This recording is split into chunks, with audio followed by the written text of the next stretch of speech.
O capítulo que nós vamos continuar estudando, capítulo 8 do Evangelho segundo o Espiritismo. Bem-aventurado os puros de coração.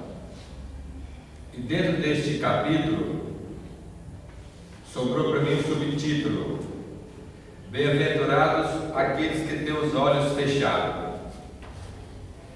Mas antes de entrar exclusivamente no capítulo de hoje, eu gostaria de falar sobre os olhos abertos. Muitas vezes, no nosso dia a dia, no nosso cotidiano, nós estamos com os olhos abertos e às vezes estamos cegos. Cego à indiferença do semelhante, cego à dor do outro, cego à necessidade do outro. Jesus falou: cego é aqueles que não querem enxergar. E muitas das vezes nós, com a luminosidade dos nossos olhos, não queremos enxergar o que às vezes vai nos fortalecer lá na frente, que vai fazer nós crescermos um pouco lá na frente.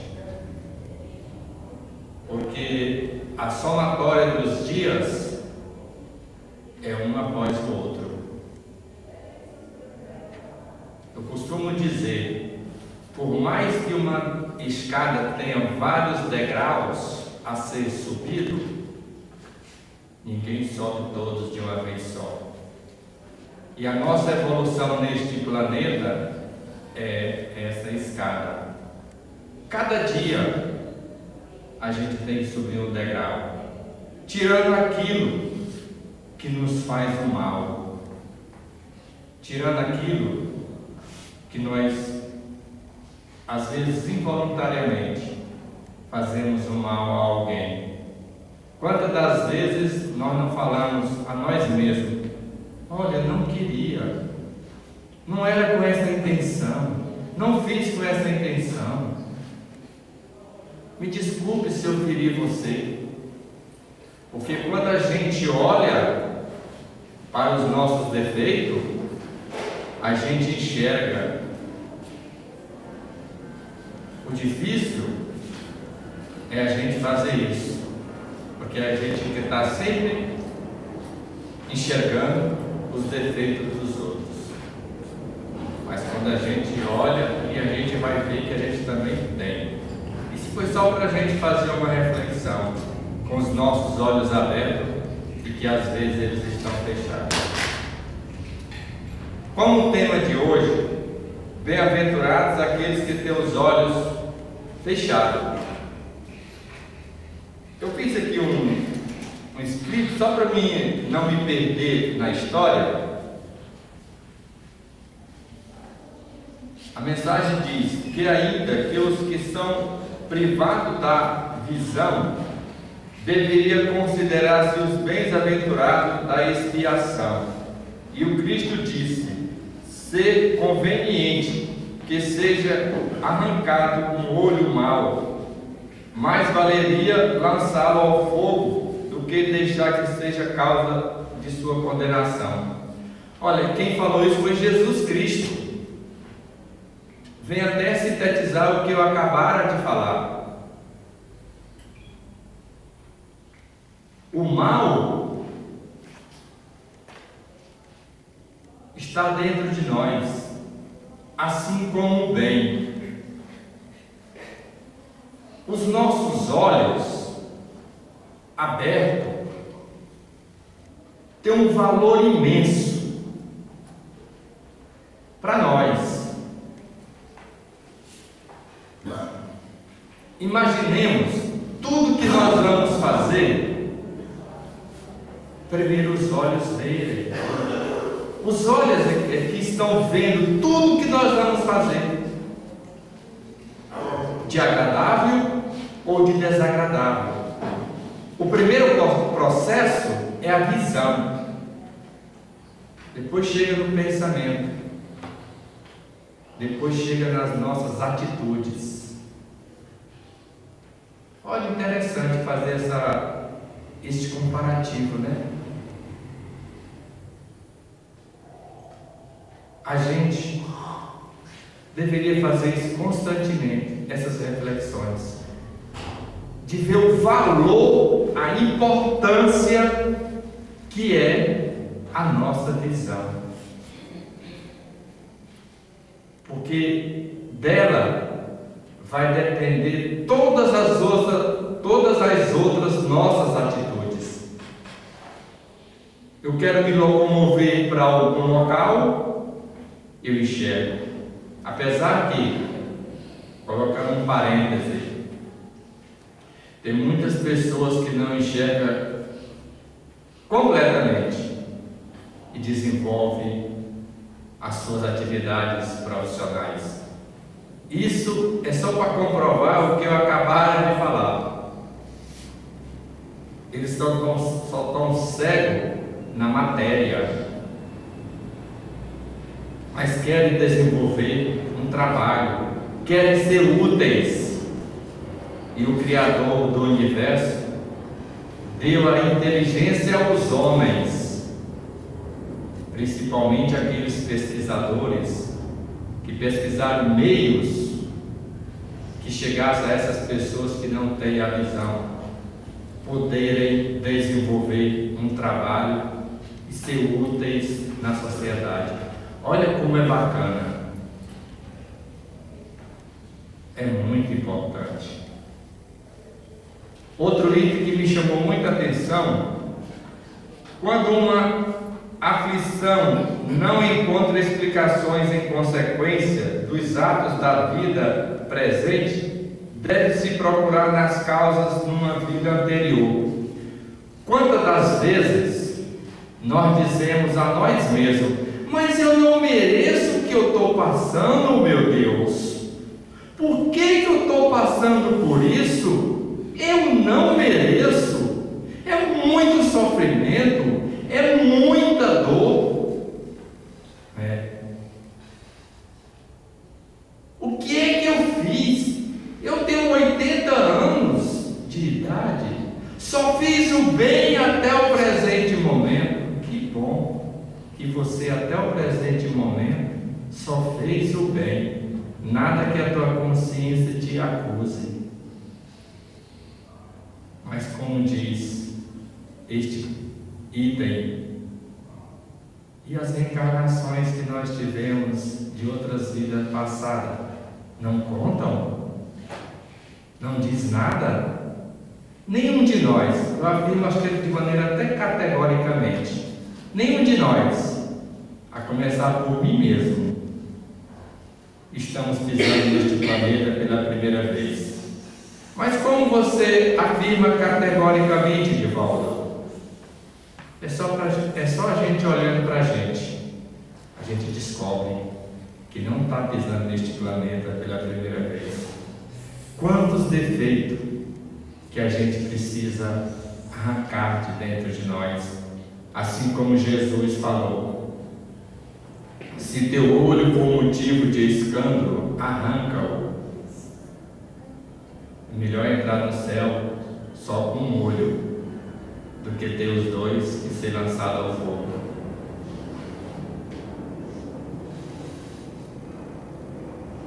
A reencarnação explica muitas coisas. Só explica para nós. Edivaldo, mas se eu for ver a reencarnação, eu tenho que viver passivamente diante de um obstáculo que ora eu estou enfrentando? É claro que não.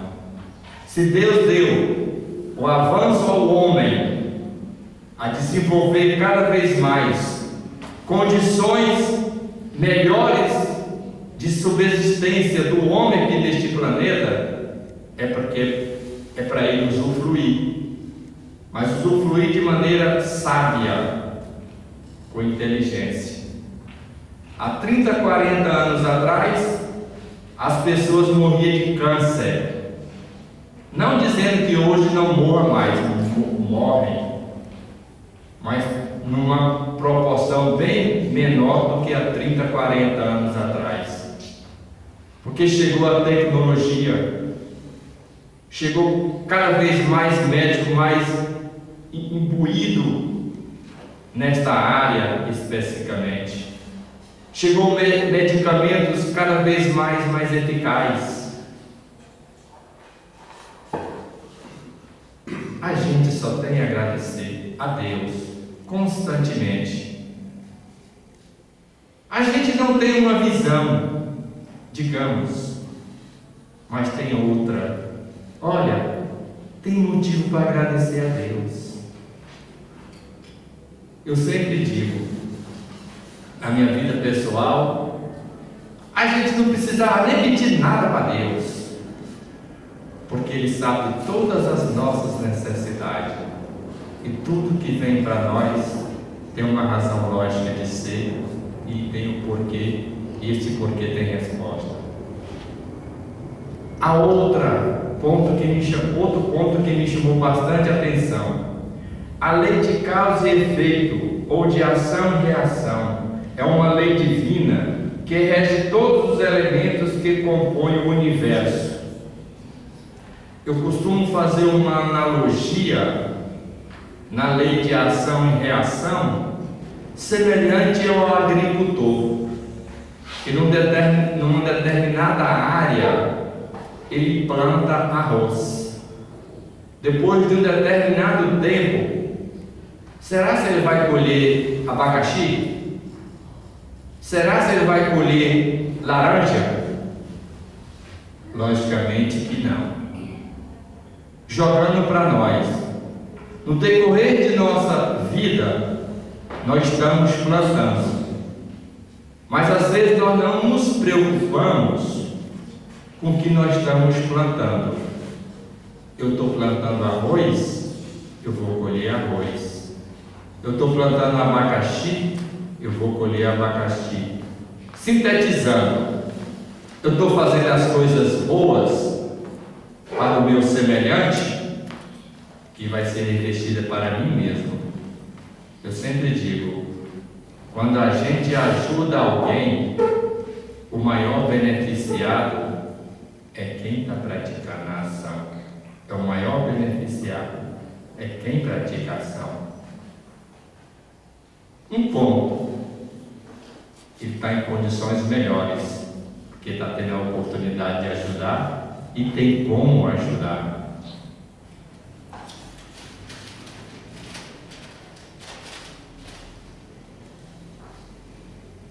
Jesus disse: a candeia do corpo são os olhos.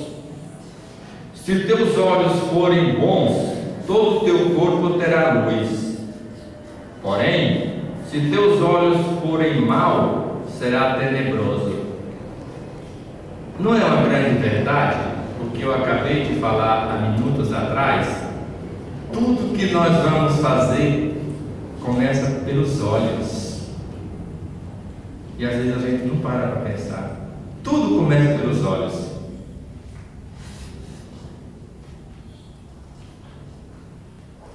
A gente fica feliz e os olhos falam quando a gente dá um presente para alguém e que alguém fala: muito obrigado pelo seu carinho.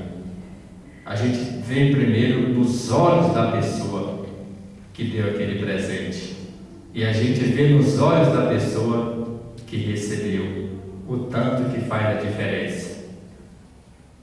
Não só um presente de ordem material, propriamente dito, um abraço, um aperto de mão, um aconchego, uma palavra amiga,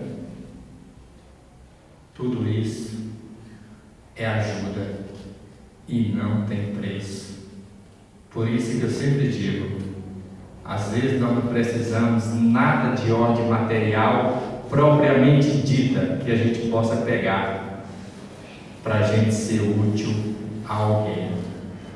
Basta o nosso querer ajudar outra pessoa, porque tudo está em nós. Outro ponto que me chamou bastante a atenção: toda imperfeição é ao mesmo tempo uma causa de sofrimento e de privação de ventura, da mesma maneira que toda qualidade adquirida é uma causa de ventura e de atenuação dos sofrimentos. Eu sempre digo, tem determinados seres humanos neste planeta que às vezes só adentram uma casa espírita pela dor, que às vezes só desperta os ensinamentos de Jesus pela dor. Mas não seria necessariamente ser assim, porque os ensinamentos estão aí no nosso dia a dia, nas obras básicas. A gente não poderia querer ser um Jesus perfeito em gênero, em número e em grau. Mas se nós procurarmos colocar no nosso dia a dia os seus ensinamentos, a nossa vida e a vida de quem compõe a nossa família só tende a melhorar cada dia mais e mais, mesmo diante de um sofrimento.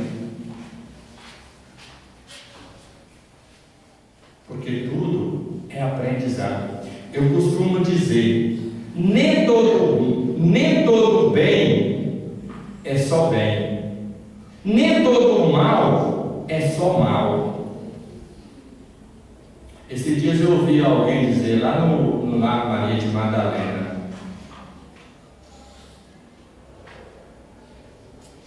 eu antes do câncer eu era outra pessoa. Agora, depois do câncer, eu passei a dar valor em tantas coisas que outrora eu nunca tinha pensado para ver o valor que é o sorriso de um jovem da terceira idade, o sorriso de uma criança, o sorriso teu para com alguém. Não tem dinheiro que pague. Outro ponto desta mensagem que me chamou bastante atenção: não há uma só imperfeição da alma que não acarrete consequências desagradáveis, inevitáveis, e não há uma só qualidade que não seja fonte de ventura. É como diz aquele ensinamento, que um senhor que atravessava várias dificuldades, vários problemas, clamou pela clemência de Jesus. E Jesus passou a andar lado a lado com ele. Num determinado momento, os obstáculos cresceram tanto, que estava insuportável de suportá-los. E aí ele, novamente, clamando a Jesus, falou: Mestre, no momento mais difícil da minha jornada terrena, onde os maiores obstáculos eu estou atravessando, olhando as pegadas que antigamente eram duas, você caminhando ao meu lado, e outrora só vejo simplesmente uma caminhada. E foi quando Jesus falou: Filho, engana-te. Quando tu vistes apenas uma pegada, elas não eram sua, eram minhas, pois eu estava te carregando no colo. Lindo, não é? Jesus não nos desampara em momento algum. Temos que ter fé, temos que ter esperança, porque a vida é uma só. Nós simplesmente mudamos de cidade, assim como outrora estamos morando em Brasília. No decorrer do percurso, podemos estar morando em outra cidade. Assim é quando nós fomos transferidos deste planeta chamado Terra para o planeta espiritual. Mas qual a bagagem que nós vamos levar? Qual? Outro item que me chamou bastante atenção: a justiça de Deus, sendo infinita, todo o mal e todo o bem são rigorosamente levados em conta. Às vezes, eu já ouvi algumas pessoas dentro de outros credos religiosos, sem querer criticá-lo em hipótese alguma, só a título de enfoque tipo catolicismo, dizer: olha, não faça isso porque Jesus irá te punir. Em hipótese alguma, não faça isso. E às vezes a pessoa não faz. Mas será? Se Deus, que colocou o seu Filho aqui por amor a todos nós, vai nos punir, então existem vários deuses. Porque eu quero dizer daquele que mora debaixo da ponte do Bragueto, sem querer criticar, e aquele que mora numa mansão no Lago Sul, onde só o automóvel cabe 10, com todo o conforto, com todo o luxo. Então, existem dois deuses: o que proporciona conforto de ordem material, aquela família, e aquele que causa dores e sofrimento, aquele que está morando debaixo de uma ponte. Não. Deus é infinitamente amor. Deus só nos quer o bem e provou a todos nós através de seu Filho Jesus. Porque Jesus foi a teoria, Jesus foi a prática de todos os ensinamentos que Olga deixou aqui. Tem hora que eu fico imaginando, Jesus viveu 33 anos, deixou tantos ensinamentos que eu acho que nem a metade nós não aprendemos ainda. E eu fico imaginando, se ele vivesse igual a humanidade de hoje quer viver, 100 anos, que ensinamento então Jesus tinha deixado, hein? Talvez nós atravessaríamos o milênio e nunca iríamos aprender, como até hoje, lamentavelmente, nós não aprendemos. Mas já aprendemos algum, já aprendemos a amar, já aprendemos às vezes a ser caridosos, já aprendemos às vezes a ser útil a alguém, já aprendemos a sorrir diante de um obstáculo, já aprendemos a ter força diante de uma tempestade de dificuldades. É evolução, e nós estamos neste planeta com este propósito. Para finalizar, eu achei uma oração maravilhosa que se encaixa direitinho nesta mensagem de hoje, que é os olhos fechados. Diz mais ou menos assim, o título da prece: a iluminação. Senhor, se no mundo em que me cerca eu não puder enxugar uma lágrima, não conseguir dizer uma palavra de conforto, fazer alguém sorrir de verdade, ó Deus, se eu não souber ser justo, o humilde, atencioso e promotor da esperança na terra. Se não puder lutar contra as injustiças, agir contra a dignidade, deixar de me irritar com as pequenas coisas, compreender que os outros também têm suas limitações. Senhor, se eu não souber aceitar a tua vontade acima da minha própria vontade, então não permita que eu condene as guerras e ore pela paz.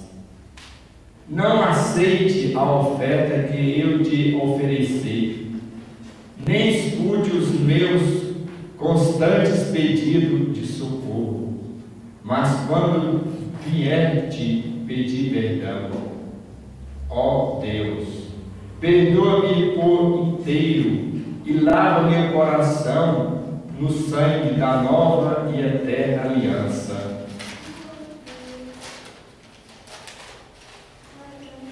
Por meio de Jesus, teu Filho amado, ilumina a minha inteligência e a minha vontade, para que eu possa viver na presença às horas do dia e todos os dias da minha vida. Para encerrar, eu gostaria de fazer a última reflexão, que diz mais ou menos assim: ninguém é tão rico que não necessite da ajuda de outro ser humano, e que ninguém é tão pobre que não tenha nada a doar. Doe um sorriso, doe um abraço, doe um gesto de gentileza, porque a gentileza modifica o próprio homem. Que Deus nos ilumine, que dê novas oportunidades de ensinamento no nosso dia a dia. Que todos fiquem com Deus, tanto os encarnados como os desencarnados, que porventura foram permitidos estar aqui hoje. Com todos com Deus.